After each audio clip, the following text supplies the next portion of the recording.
Gadis itu sengaja membuka kancing bajunya di depan direktur, menampakkan bekas luka di dadanya. Tanpa kejutan, direktur terpikat oleh bekas luka di dadanya. Beberapa detik kemudian, dia memanggilnya ke kantornya.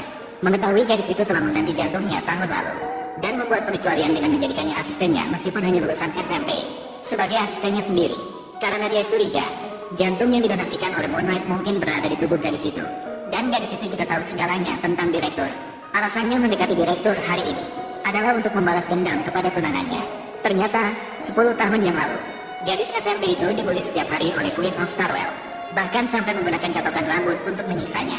Gadis yang tak tahan dengan siksaan itu memilih bunuh diri dengan melompat ke laut. Namun dia tidak mati karena itu. 10 tahun kemudian muncul di perusahaan direktur, dengan sengaja mendekati direktur untuk membalas Queen of Starwell.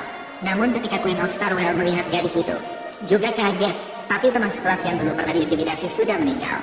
Namun berdiri di depannya dalam keadaan baik-baik saja. Dia tidak percaya dan mengambil berkas gadis itu untuk diperiksa. Lulusan SMP, tidak cocokkah lulusan SMP menjadi asisten direktur? Apakah cocok atau tidak, itu urusanku. Bukan urusanmu untuk membuat keputusan untukku. Hal pertama yang dilakukan gadis itu saat baru bekerja, mengantar direktur pergi memilih gaun pengantin.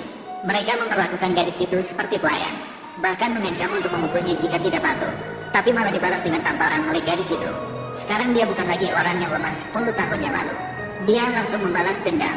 Namun pada hari itu, direktur ingin mendengarkan detak jantung gadis itu, lalu bersandar di dada gadis itu. Adegan ini secara kebetulan dilihat oleh staf baru yang masuk. Dia khawatir tunangannya akan direbut, kemudian mencari kesempatan untuk bertemu dengan gadis itu. Suruh dia segera mengundurkan diri. Nona Han, bagaimana saya bisa menghidupi diri saya tanpa pekerjaan? Tidak semua orang bisa hidup tanpa kekhawatiran seperti Anda. Keluarga memiliki Anda. Bisa menyadari kesenjangan antara kita berdua. Masih bisa dibilang saya. Dengan Bu Zei, itu adalah pernikahan yang cocok. Hanya aku yang layak mendapatkannya. Bukankah Anda sangat membutuhkan uang? Nah, isi saja sembarangan, pasti sembarangan.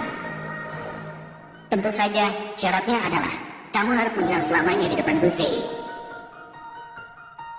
Gadis yang tidak sopan mengisi angka astronomi pada cek. Pelacur bintang itu sama sekali tidak mampu membayar.